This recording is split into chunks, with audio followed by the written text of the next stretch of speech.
Shalom saudaraku yang terkasih dalam Yesus Kristus. Sekarang kita tiba kepada pelajaran yang ketujuh dengan judul Warga Kerajaan Sorga. Ayatnya terdapat dalam Filipi 4 ayat 6. Janganlah hendaknya kamu khawatir tentang apapun juga, tapi nyatakanlah dalam segala hal keinginanmu kepada Allah dalam doa dan permohonan dengan ucapan syukur.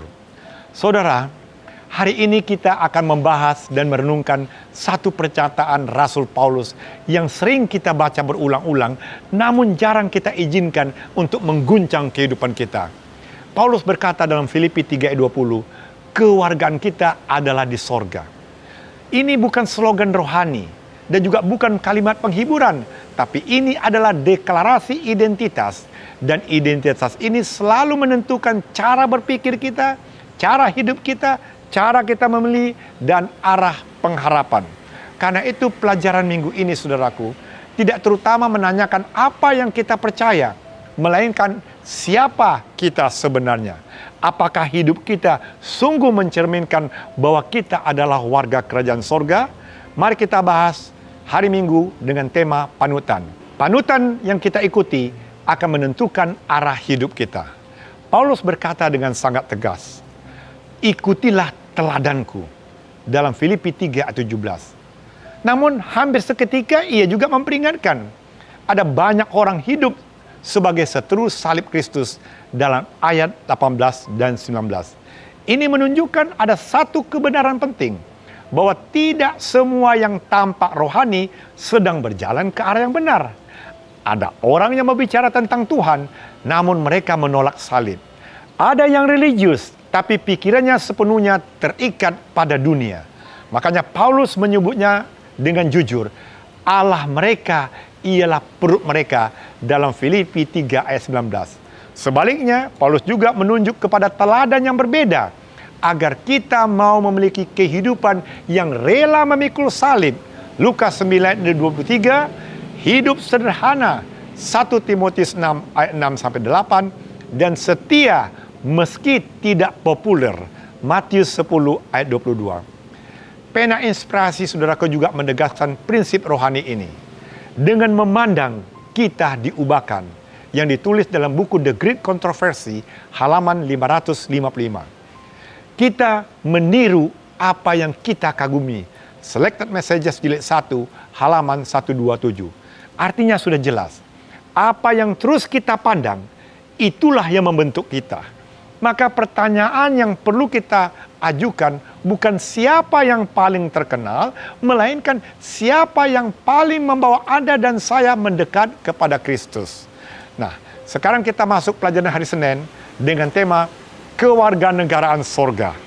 Ini adalah identitas yang membuat kita teguh dalam hidup ini. Paulus kembali menegaskan dalam Filipi 3 ayat 20, kewargaan kita adalah di sorga. Ini berarti hidup orang percaya ditentukan oleh kerajaan yang ia miliki, bukan oleh dunia tempat ia tinggal. Kita hidup di bumi, tapi jangan lupa nilai dan kesetiaan kita berasal dari sorga. Karena itu Paulus berkata, berdirilah juga dengan teguh di dalam Tuhan. Filipi 4 ayat 1. Keteguhan ini, saudaraku, bukan karena keras kepala, melainkan hasil dari kejelasan identitas kita. Pena Inspirasi menuliskan, kita hidup di dunia ini sebagai peziarah dan orang asing dalam Patriarch and Prophet halaman 294. Dan pengharapan kita bukan simbolik, melainkan nyata dan literal. Oleh sebab tubuh kita akan dibangkitkan, namun identitas pribadi kita akan tetap sama bertahan seperti kita hidup di bumi saat ini, dan Kristus akan datang sebagai Raja. Maka itu, identitas pribadi kita tetap dipertahankan yang ditulis dalam buku The Great Controversy halaman 644. Dengan kata lain, saudaraku, keselamatan di dalam Kristus tidak menghilangkan kepribadian, melainkan memulihkan dan menyempurnakannya.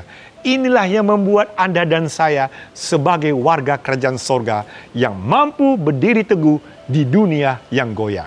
Nah, sekarang kita masuk pelajaran hari Selasa dengan tema sukacita dan damai yang tidak tergantung pada keadaan atau tidak dikendalikan keadaan.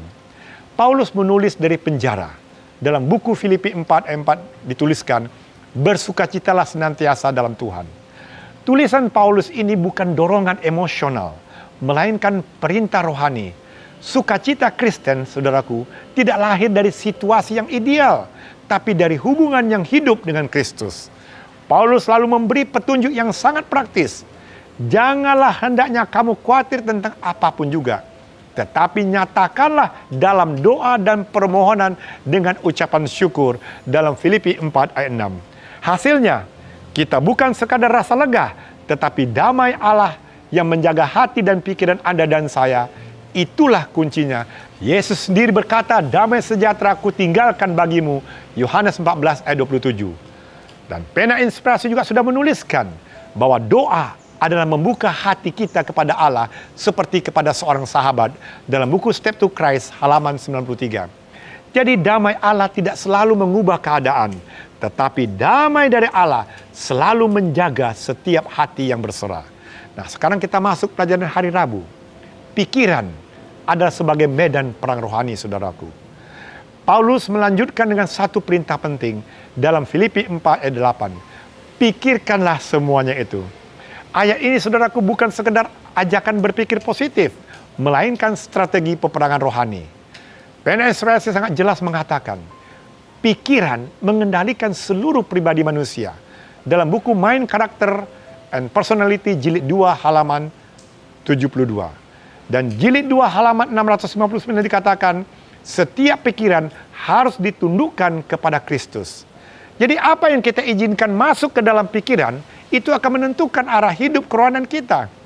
Dan di zaman arus informasi yang tanpa batas hari ini, kita perlu dan wajib menjaga pikiran, dan itu bukan pilihan tambahan, melainkan kebutuhan rohani yang sangat mendesak saat ini. Nah, kita masuk pelajaran pada hari Kamis dengan tema rahasia kepuasan hidup dalam Kristus. Paulus bersaksi dengan jujur.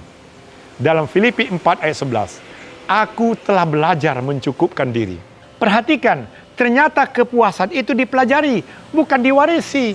Makanya Paulus berkata, segala perkara dapat kutanggung di dalam Dia. Dan itu bukan slogan motivasi, melainkan pengakuan bahwa kekuatan sejati hanya datang dari Kristus. Maka itu tanpa Kristus, kita tidak dapat memiliki kuasa untuk tetap berdiri di atas kemampuan sendiri. Itulah yang ditulis dalam buku Christ Object Lesson halaman 155. Maka itu, saudaraku, sebagai warga kerajaan sorga, kita tidak hidup untuk mengejar keinginan. Kita percaya bahwa Allah mencukupkan segala keperluan kita hari demi hari. Sebagai penutup, saudaraku, tabiatlah yang membawa kita kepada kekekalan. Kita jangan sampai lupa bahwa pada akhirnya yang kita bawa ke surga bukan jabatan, bukan posisi gereja, bukan popularitas rohani, tetapi tabiat yang dibentuk serupa dengan tabiat Kristus. Itulah satu-satunya harta yang dapat kita bawa ke dalam kekekalan, yang ditulis dalam Christ Object Lesson halaman 332. Dan itulah makna sejati bagi kita sebagai warga kerajaan sorga. Hiduplah dengan identitas surgawi di tengah dunia yang sementara ini. Kiranya Tuhan menolong kita bukan hanya memahami pelajaran ini, tapi kita menghidupkannya setiap hari sampai hari kekekalan itu tiba. Tuhan memberkati kita semua.